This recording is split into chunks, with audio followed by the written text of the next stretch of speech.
Olá, eu sou Mafaldo Pinto e quero convidar você para a gravação do meu DVD no show Fora de Ordem, quinta, 6 de novembro, às 21 horas no Teatro Riachuelo. Piadas, imitações, paródia, piadas de bêbados, de bicha, menino, te espero lá. Tudo isso e muito mais. Depois da Copa e da eleição, agora vem Mafaldo Pinto no show Fora de Ordem, quinta, 6 de novembro, às 21 horas no Teatro Riachuelo. Te espero lá para fazermos juntos uma grande festa. Menino, vem-te embora!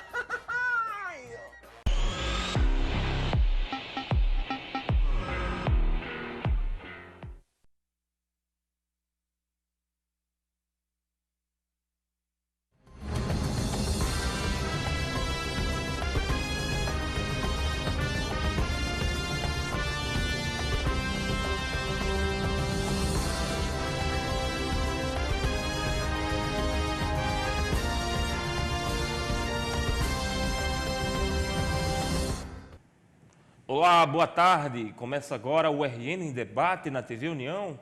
Vamos falar hoje sobre diversos assuntos da esfera política e administrativa do país e do Rio Grande do Norte. Nosso convidado é o advogado Fábio Holanda. Boa tarde, doutor Fábio, seja bem-vindo. Boa tarde, Alex. Boa tarde aos telespectadores da TV União. Doutor Fábio, vamos falar um pouco sobre o cenário nacional. Fala-se muito de que o país ficou dividido com o resultado das urnas. Pouco mais de 3 milhões de votos foi a diferença favorável à presidenta Dilma Rousseff em relação ao segundo colocado, o tucano Aécio Neves. E a oposição já se encontra aí, antes mesmo da posse da presidente Dilma Rousseff, já partindo para cima do governo, enfatizando a questão das denúncias da Petrobras, falando em impeachment, levantando possibilidade de fraude eleitoral.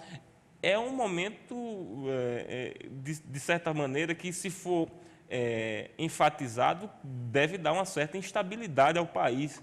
Não é isso? Em que pese para Dilma ter legitimidade na sua eleição, bastaria ela ter tido um voto a mais, né? Ela teve 3 milhões a mais, ou seja, a eleição da presidente é legítima. O senhor acha que está havendo um certo um exacerbamento da oposição nesse primeiro momento? Olha, Alex, eu acredito que sim. Esse pedido de uma inspeção, uma auditoria junto ao TSE, por exemplo, que o PSDB fez, é algo não compatível com a modernidade da democracia brasileira. O próprio Procurador-Geral da República, em seu parecer, ele taxa como algo irresponsável. Então, não há nenhum indício de fraude na eleição brasileira.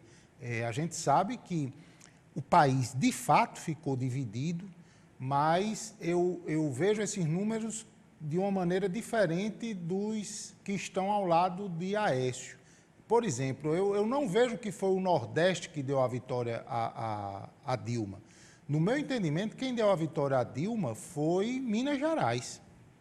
Se o candidato a presidente Aécio Neves tivesse tido em Minas Gerais uma votação maior, se ele tivesse ganho, por exemplo, com 2 milhões de votos, ele seria hoje o presidente da República. Então, ele não fez o dever de casa. Uma oposição mais forte é natural de quem teve 49% dos votos dos brasileiros. Porém, ela tem que ser responsável. Não se pode, por exemplo, aprovar leis porque se perdeu uma eleição. Quando uma lei ela pode ter tudo menos oportunismo.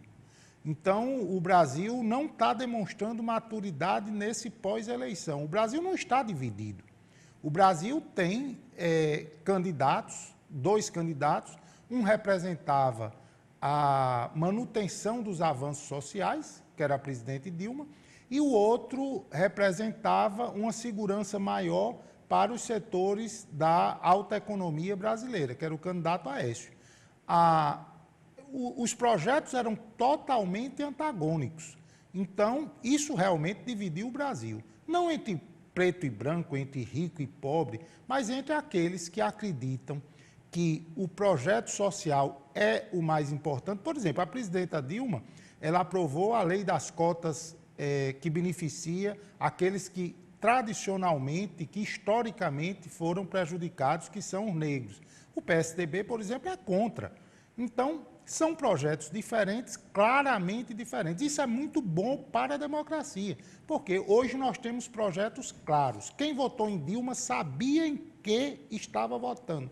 E quem votou em Aécio sabia em que estava votando. Agora, falar em impeachment de alguém que acabou de ser renovado pelas urnas é irresponsabilidade. Falar em militar, os militares têm um papel institucional e eu vejo que nunca mais na história brasileira os militares terão papel preponderante no executivo, no legislativo e no judiciário. Isso é passado. Então, a presidenta Dilma, ela vai governar, terá uma dificuldade que, de um certo ponto de vista, é salutar. A dificuldade de ter que ouvir uma oposição. Talvez Aécio não tenha sido presidente da República também porque passou 4 anos sem fazer oposição, passou 4 anos sem bater, passou 4 anos silenciosa. A oposição no Senado na Câmara ela foi absolutamente silenciosa. E aí, de uma hora para outra, quis dizer que o PT estava errado em tudo, que o governo do PT não era bom, que o governo do PT só tinha maus elementos. E não cola. A população ela enxerga exatamente o que está acontecendo. A população não está preocupada se a Bolsa vai cair ou se o dólar vai subir porque Dilma ganhou a reeleição. A população está preocupada com outras coisas. A população, entre a Caixa Econômica ter um lucro maior e financiar o Minha Casa Minha Vida, ela prefere que financie o Minha Casa Minha Vida. Para isso existem os bancos públicos. Entre a Petrobras ter um lucro maior e a Petrobras não subir de uma maneira que o mercado quer o preço da gasolina, é melhor a Petrobras ter um lucro menor. Então a população fez a sua escolha. E a presidenta Dilma tem um grande dever, que é o dever de manter o país institucionalmente tranquilo e o dever de melhorar os números da economia. Esse é o grande problema que a presidente Dilma tem. O ex-presidente Lula traz 2 nomes para o Ministério da Fazenda. Ele sugeriu 2 nomes para o Ministério da Fazenda, isso a grande imprensa nacional tem dito, que é o nome do ex-presidente do Banco Central, Henrique Meirelles, e o nome do atual presidente do Grupo Bradesco. Se a presidenta for ou para esses 2 nomes, ou para nomes com esse perfil, ela terá tudo para resolver o maior problema que ela tem, que é a economia. Perfeito. Doutor Fábio, a presidenta Dilma Rousseff iniciou, logo após o resultado das urnas, o que podemos classificar como uma tentativa de pautar o debate nacional em torno de uma eventual reforma política, né? Como é que o senhor recebeu essa iniciativa da presidente e quais as perspectivas de efetivamente termos uma reforma que venha a atender às necessidades do país? Olha, eu só vejo isso com a manutenção dessa vontade que a presidenta Dilma tem de fazer essa reforma política com a voz das ruas. Se não tivermos a população brigando por uma reforma política, brigando democraticamente, demonstrando a insatisfação com a legislação político-eleitoral brasileira, sem isso, com a vontade do Poder Executivo, nós não teremos uma reforma política. Até porque, na Câmara dos Deputados, por exemplo, nós temos 28 partidos com assento na Câmara dos Deputados. Desses 28 partidos, mais de 20 seriam prejudicados com uma reforma política, por exemplo, que proibisse coligação proporcional, com uma reforma política que criasse o voto distrital, com uma reforma política que criasse o financiamento público de campanha, com uma reforma política que criasse algo como voto em lista, algo como cláusula de barreira. Então, essa reforma política que a sociedade quer, ela está absolutamente contra o interesse da grande maioria dos partidos políticos. E dos grandes partidos, e aí temos que ter a exceção do Partido dos Trabalhadores, não existe como mantermos, como termos uma estrutura mais forte partidária sem acabarmos com as estruturas arcaicas dos partidos brasileiros, em que os grandes partidos são comandados por uma pessoa ou, às vezes, por uma família. Então, não dá para ter democracia interna, fidelidade partidária, sem termos uma estrutura mais democrática interna nos partidos. Porque aí os donos dos partidos seriam donos dos mandatos, seriam donos das candidaturas. Aliás, hoje, mais ou menos, é isso que acontece. O dono do partido diz, olha, fulano, você não vai ser candidato. Aqui no Rio Grande do Norte tivemos um exemplo. O DEM disse, governadora, a gente lhe elegeu, a gente lhe apoia, mas não quer sua recandidatura. Então, tudo isso tem que mudar. Eu não acredito que isso seja feito por um Congresso eleito de maneira ordinária. Eu ainda defendo que se faça uma constituinte exclusiva.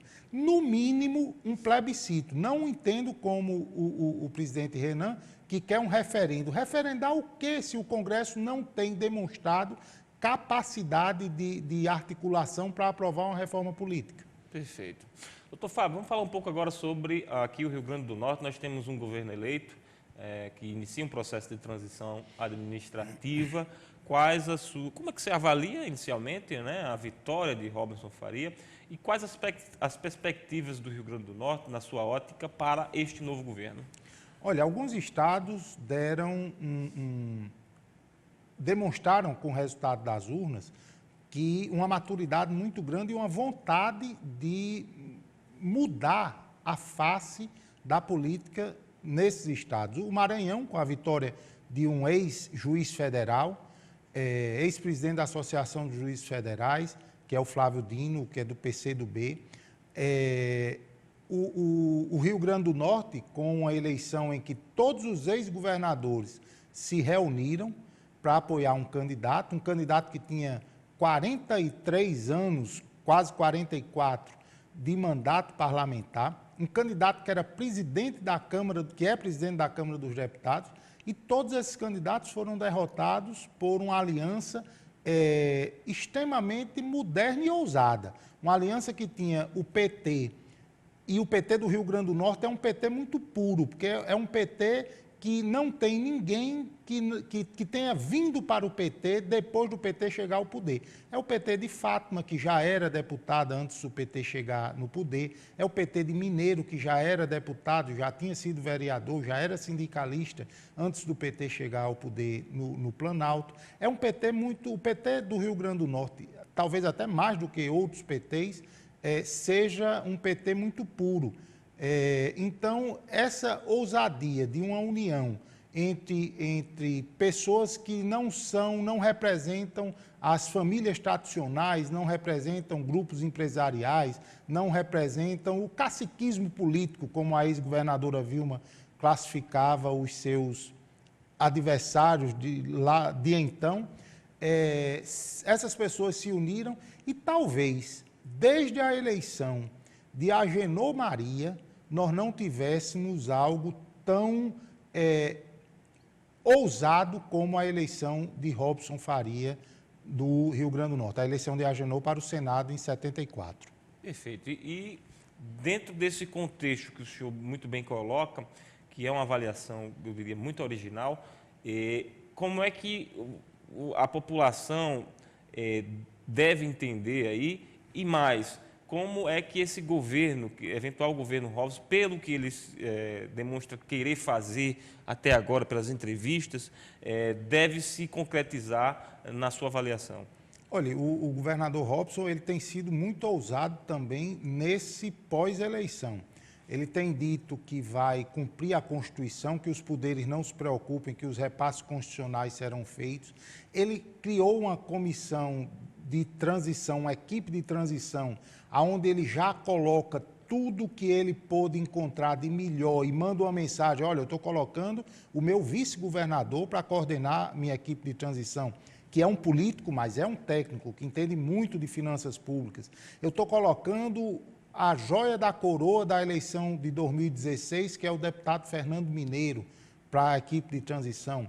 Eu estou colocando a minha esposa, que é se nós cristãos entendemos que é Robson na equipe de transição. Coloca a sua técnica de maior que tem a cara dele, que é a doutora Tatiana Mendes Cunha, ele coloca o que ele conseguiu ter de melhor para dizer, olha, eu quero começar a governar no dia 1º, eu não quero passar 100 dias para conhecer os números. E ele deve encontrar um campo fértil para isso, pois ele tem uma governadora que, apesar de estar terminando o seu mandato, não é alguém que saiu derrotada das urnas, até porque não disputou, e as prioridades políticas que tinha pós não conseguir disputar as eleições, ela conseguiu alcançar. Ela elegeu quem ela queria eleger, o sobrinho, deputado federal, e ela conseguiu derrotar, especialmente na sua cidadela, na sua casa, os seus algozes que se uniram para que ela não tivesse nem partido para disputar a eleição na hora que ela derrotou Vilma de Faria e derrotou Henrique Eduardo, com a votação expressiva, absolutamente expressiva em Mossoró. Acreditar que alguém teria, que Robson teve mais de 40 mil votos de maioria em Mossoró, sem contar com a simpatia da governadora Rosalba, é algo que ninguém é menino para saber que ela, de fato, simpatizou com a candidatura e com o projeto e talvez com a ousadia do deputado Robson, então, do governador eleito Robson. Então, ele tem um cenário muito bom. Na Assembleia, ele não acredito que ele tenha maiores dificuldades. Ele já se elegeu com o apoio de 8 deputados, inclusive experientes. Tem um deputado Zé Adécio, por exemplo, foi presidente da Assembleia e é deputado desde 1990. Desde 1990. Ele tem um deputado Zé Dias também com vários mandatos, tem o próprio deputado Fernando Mineiro, que conhece bem orçamento, e ele, junto com o Fábio, o deputado Zé Adécio, o deputado Zé Dias, o deputado Gustavo, certamente terão uma participação importante no próximo orçamento. Então, dificilmente esse grupo desses 8 deixará de eleger o presidente da Assembleia. Então, o cenário é o melhor possível. E o mais importante, ele tem a melhor interlocutora que um governador poderia ter no ano de 2015. A senadora eleita Fátima Bezerra, uma mulher que é vice-presidente nacional do PT, uma mulher que tem uma história que é a cara do PT, uma mulher que tem a simpatia e a afeição da presidente Dilma, e uma mulher que Lula escolheu para derrotar os caciques do Rio Grande do Norte, porque isso é uma luta que Lula tem histórica, tentar derrotar as famílias, especialmente os Maia, no Rio Grande do Norte. Perfeito. Doutor Fábio, chegamos ao final da nossa entrevista. Muito obrigado por sua avaliação e por sua participação aqui no RN Debate. Eu que agradeço e vamos torcer que essa ousadia, essa vontade de ser o melhor governador da história do Rio Grande do Norte faça com que a face do nosso estado mude e que o governador Robson consiga implementar tudo que ele tem no seu coração e na sua mente. Vamos lá. Obrigado, doutor Fábio. Ficamos por aqui hoje. Tenham todos um excelente dia e até amanhã, se Deus quiser.